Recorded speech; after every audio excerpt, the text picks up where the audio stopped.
tous. Nous avons souhaité vous proposer ce webinaire pour vous présenter la nouvelle formation proposée par l'Institut du Risk Management sur le risque climatique et les catastrophes naturelles.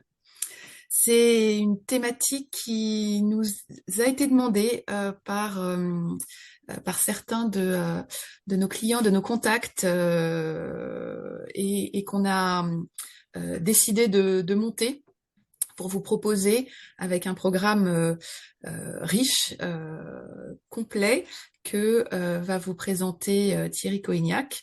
En tout cas, on est ravis de pouvoir prendre ce temps pour vous présenter un petit peu plus en détail le programme de la formation qui se déroulera très prochainement parce qu'on a décidé de proposer des dates en 2025 au mois de novembre. Je vais laisser la parole à Thierry Coignac qui va vous présenter plus en détail cette nouvelle formation. Bonjour à tous, merci Anne-Charlotte. Alors, pourquoi cette formation? Cette question a une réponse assez évidente.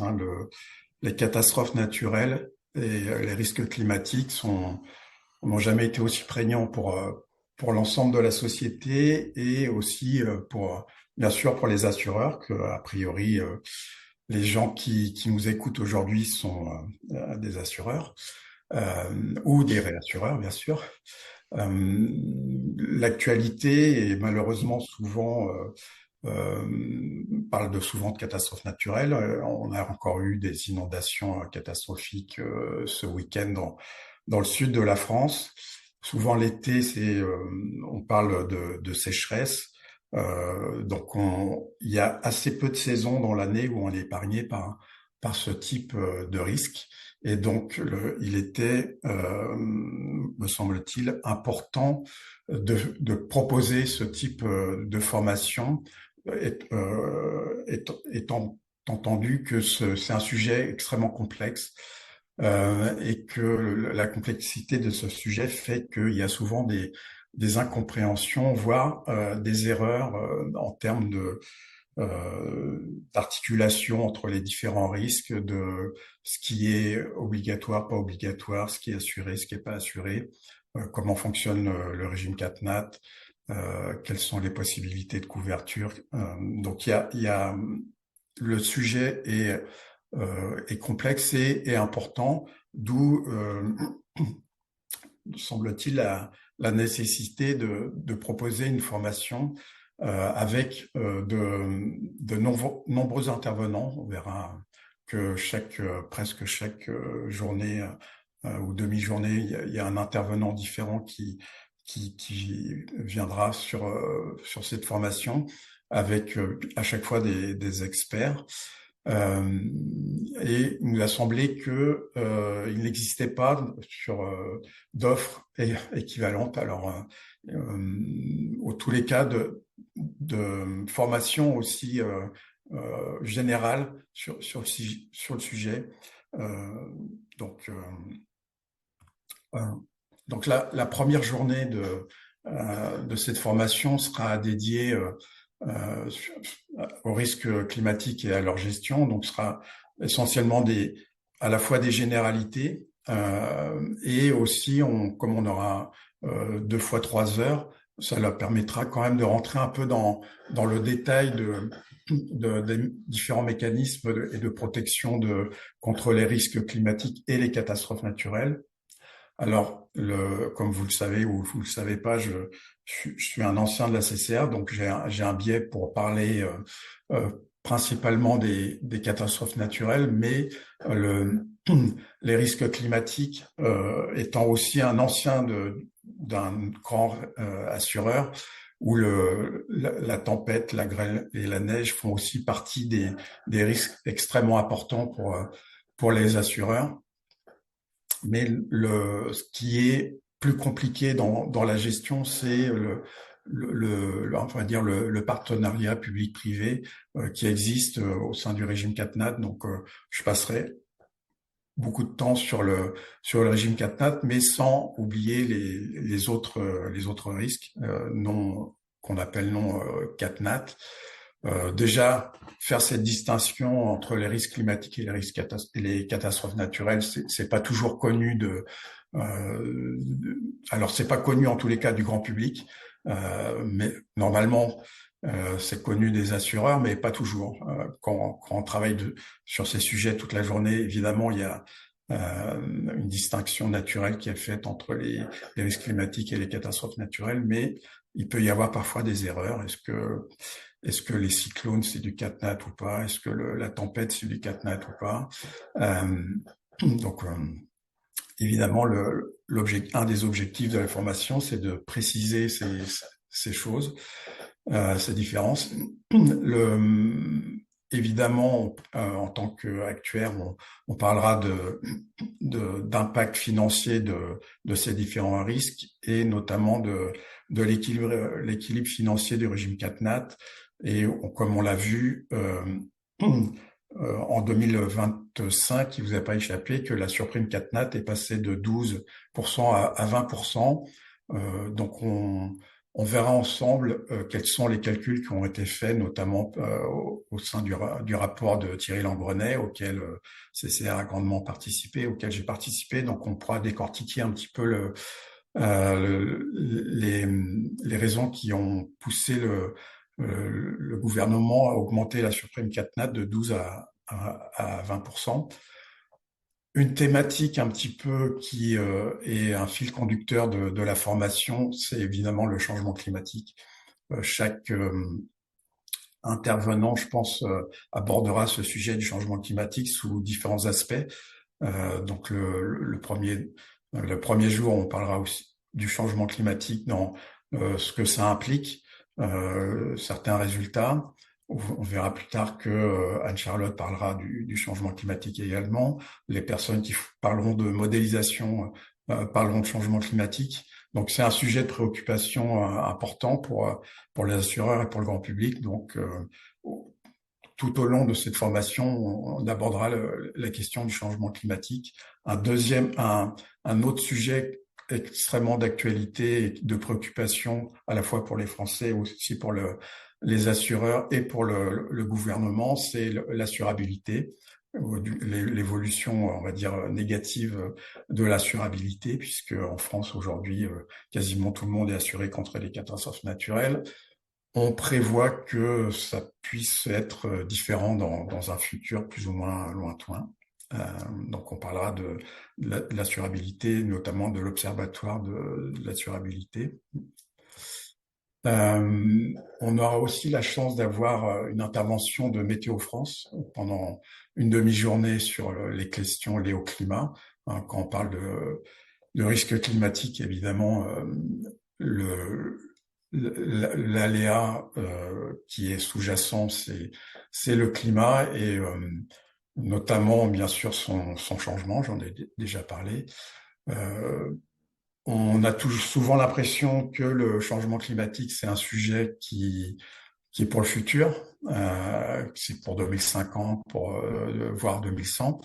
Malheureusement, le climat a déjà changé et on peut déjà observer des changements sur le climat, donc ça a différents impacts sur l'équilibre financier du régime CatNat, sur les modèles qu'il faut mettre à jour. Donc, la personne de Météo France nous indiquera qu'on a les changements déjà observés. Il nous parlera de modélisation climatique et des scénarios du GIEC. Je ne sais pas si c'est quelque chose pour lequel vous êtes, des choses sur lesquelles vous êtes familier, mais donc quand on parle de changement climatique dans le futur, on se place suivant différents scénarios.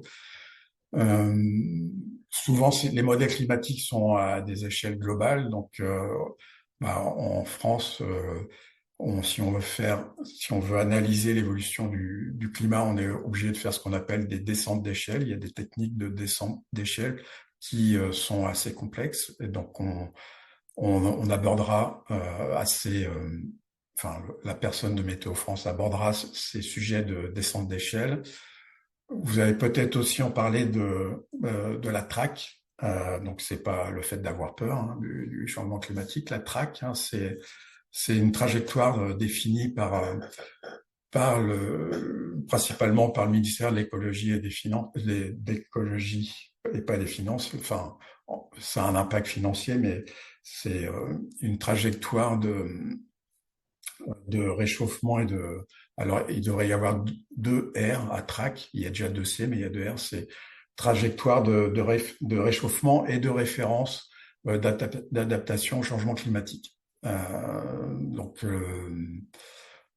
la personne de Métro France nous indiquera un peu de quoi il retourne. Un point important aussi pour les actuaires et pour tous les gens qui veulent faire de la modélisation climatique, c'est d'aller chercher des données. Donc Météo France propose tout un tas de données gratuitement en lien avec le climat et son évolution.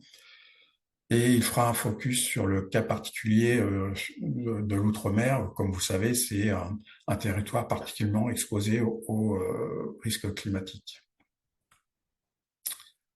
Alors, nous aurons aussi le plaisir d'avoir une personne de l'ACPR qui fera une intervention de 3 heures, enfin, d'une demi-journée sur l'utilisation des modèles climatiques.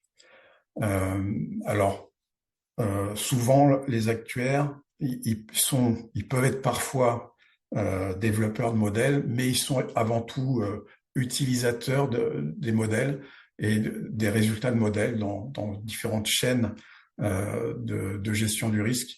Donc la personne il s'agit de Molly James de la CPR, nous fera une présentation de l'utilisation des modèles, en quoi une description assez générale de ce qu'est un modèle climatique, à quoi ils servent, leur utilisation, enfin les objectifs visés et à quoi ils servent. Ils servent à la tarification, à définir des programmes de réassurance, enfin, différents objectifs.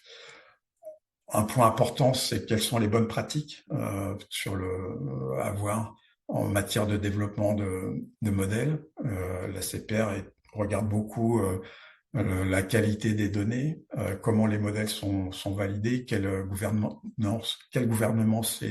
est mis en place. Et un point important aussi, c'est l'incertitude, sachant que tout au long de la chaîne de modélisation, il y a différentes incertitudes qui s'ajoutent au sein des différents modèles.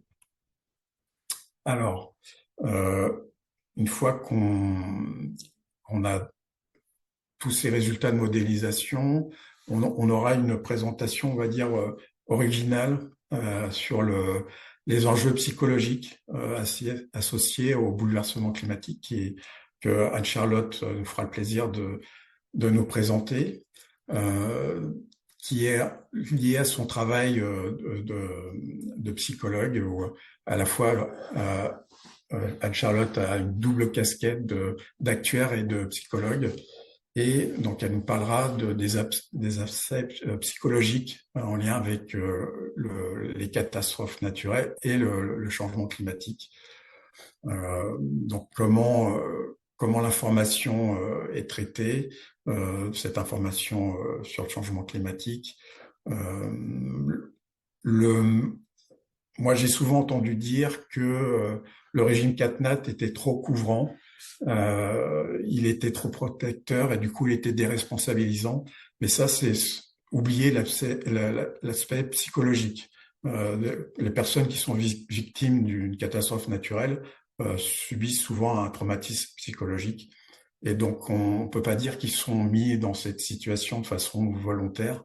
Et donc étudier l'aspect psychologique et la perception du risque, c'est important et notamment c'est important en matière de prévention, puisque si on oublie cet aspect, la prévention sera pas suffisamment efficace.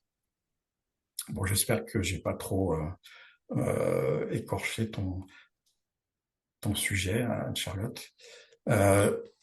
Et donc, naturellement, en lien avec la présentation que nous fera Anne-Charlotte, il y aura une séance dédiée à la prévention des catastrophes naturelles. de plus en plus, on entend dire que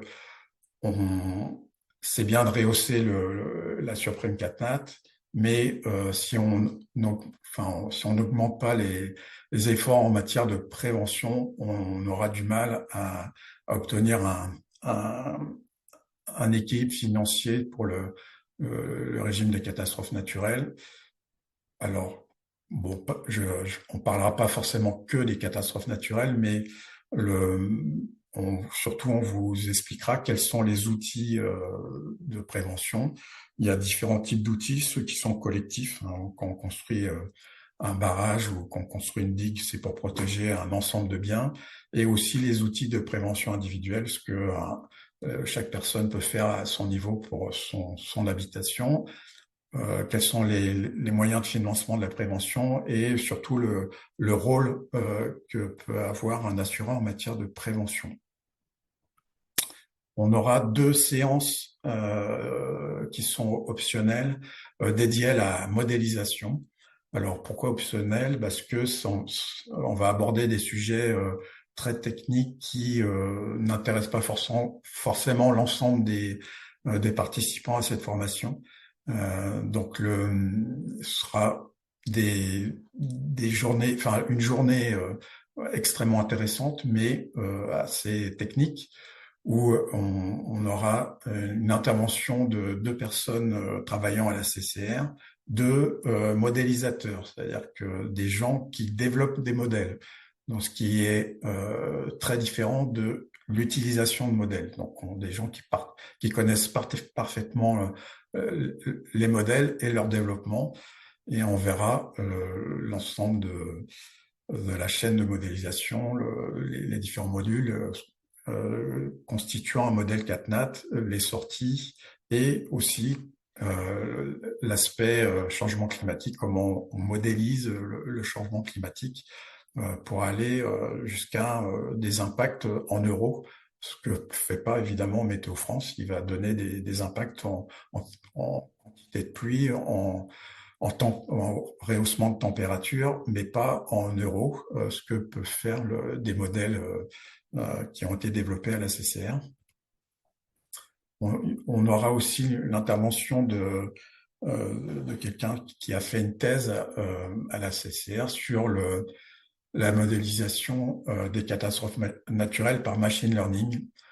Donc c'est une approche qui est originale, puisque l'approche qui sera développée le matin, c'est ce qu'on appelle une approche physique. Là, il s'agit d'approche par apprentissage. Donc on ne cherche pas à modéliser l'écoulement des fluides ou les différentes vitesses de vent. On cherche à apprendre du passé pour pouvoir l'adapter et proposer une modélisation par apprentissage. Et on verra quels sont les avantages et les inconvénients de ce type d'approche par machine learning. Il y aura toute une partie dédiée à la modélisation de la sécheresse, puisque c'était le sujet de thèse de Geoffrey Coteau sur comment modéliser la sécheresse RGA par machine learning. Justement, donc quelles sont les interventions à cette formation? Donc on s'y est pris à 6 personnes pour faire cette formation. Vu la diversité des sujets et certains qui nécessitent d'être experts du sujet. Donc la première journée sur les généralités, donc c'est moi qui interviendrai. Donc j'ai travaillé pendant 13 ans à la CCR, j'étais directeur à la CCR et je suis de formation, j'ai fait un doctorat en mathématiques et je suis actuaire. Nous aurons l'intervention de Frédéric Long de Météo France, qui est ingénieur à Météo France. Donc Molly James qui parlera de l'utilisation des modèles climatiques. Donc c'est tout à fait un peu le rôle à la CPR de savoir est-ce que les assureurs utilisent correctement les modèles et à quelle fin.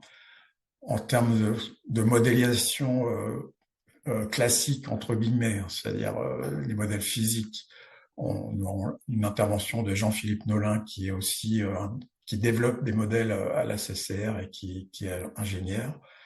Nous aurons donc sur l'approche par machine learning, nous aurons Geoffrey Coteau, qui est responsable de l'actuariat et qui est responsable aussi de modélisation au sein de la CCR, qui est donc docteur puisqu'il a fait sa thèse sur le machine learning et qui est actuaire. Anne-Charlotte, donc qui est directrice scientifique à l'IRM et actuaire et psychologue. Et donc moi je me représente pas. Donc un panel assez varié d'experts sur le sujet des risques climatiques.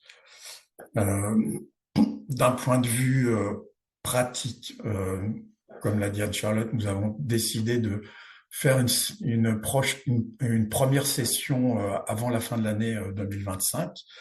Donc avec 4 jours, le 13 et 14 novembre, suivi d'une petite pause pour se remettre de nos émotions, et 2 autres jours, le 20 et 21 novembre.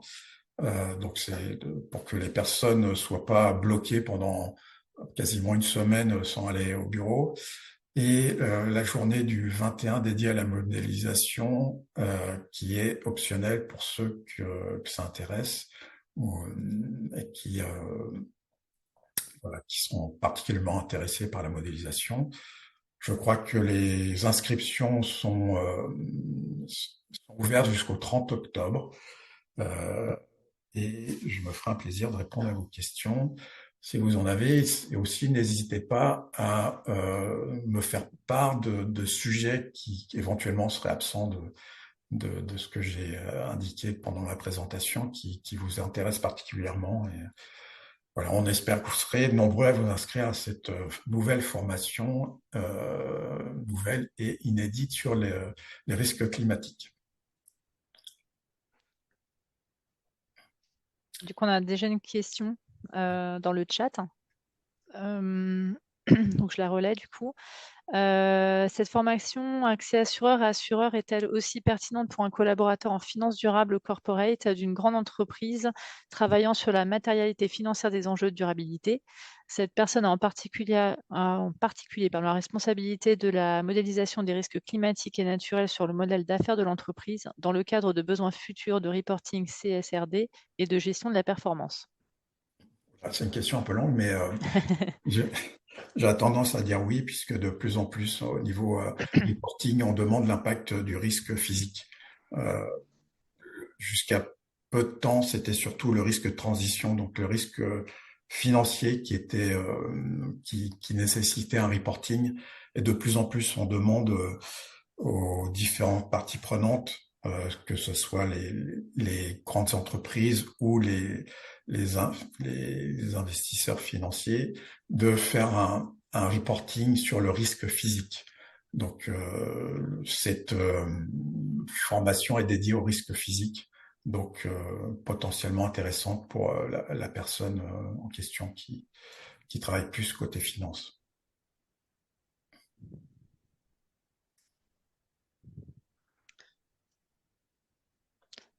Alors, pour rappel, si vous avez des questions, vous pouvez les poser via le chat, hein. On les voit et donc, du coup, on peut les poser en direct.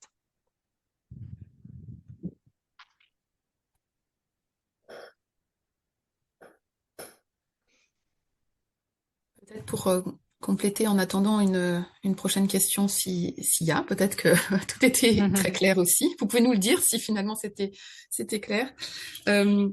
On a vraiment essayé de construire cette formation qui est, comme disait Thierry, à la fois générale et technique. Donc, à la fois pour vous donner une visibilité complète, détricoter un petit peu tous les modes de fonctionnement et du coup rentrer aussi dans des éléments plus techniques de fonctionnement. Donc, elle est destinée à la fois à des profils actuaires, mais pas seulement, des profils de gestion, enfin qui travailleraient sur la gestion des risques, sur des éléments plus stratégiques de direction, de projection. C'est tout à fait pertinent. Vraiment de comprendre les articulations et les enjeux. Ça a permis d'avoir des nouvelles questions. Quelqu'un a posé la question sur le coût. Oui. Je te laisse répondre, Stéphanie. J'ai pas. Oui.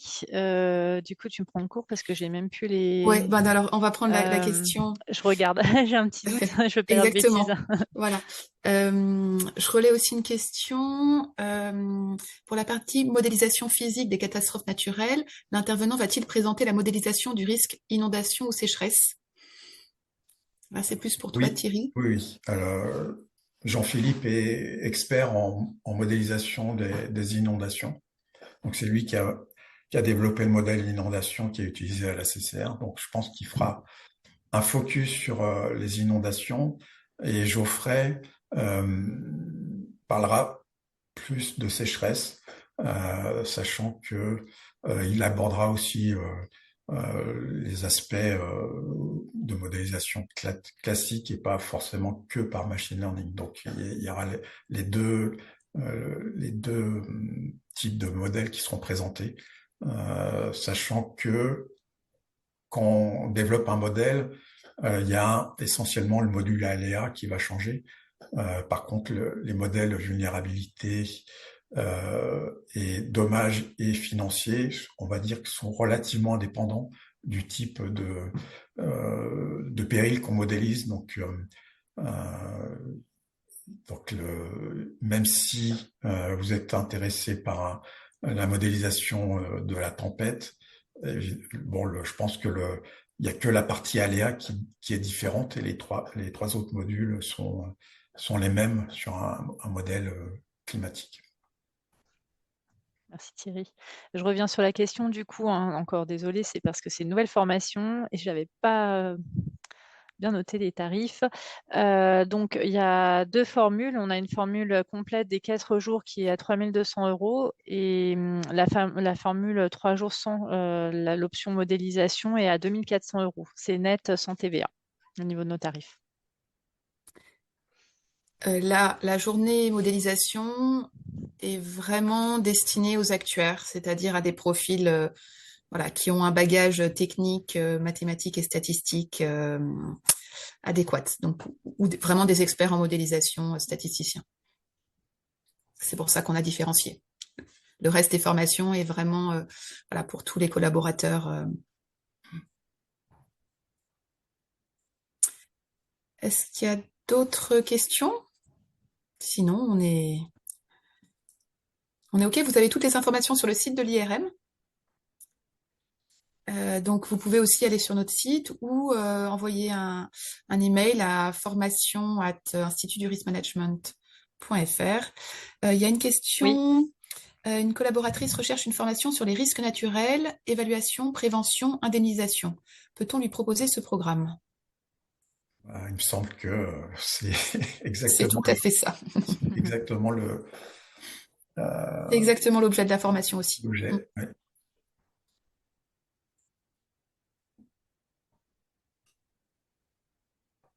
On a des retours positifs aussi dans le chat. Merci à vous. Et ben, s'il n'y a pas d'autres questions, je vous propose de clôturer. N'hésitez pas à nous contacter. Voilà, c'est ouvert jusqu'au 30 octobre. Ça arrive très vite.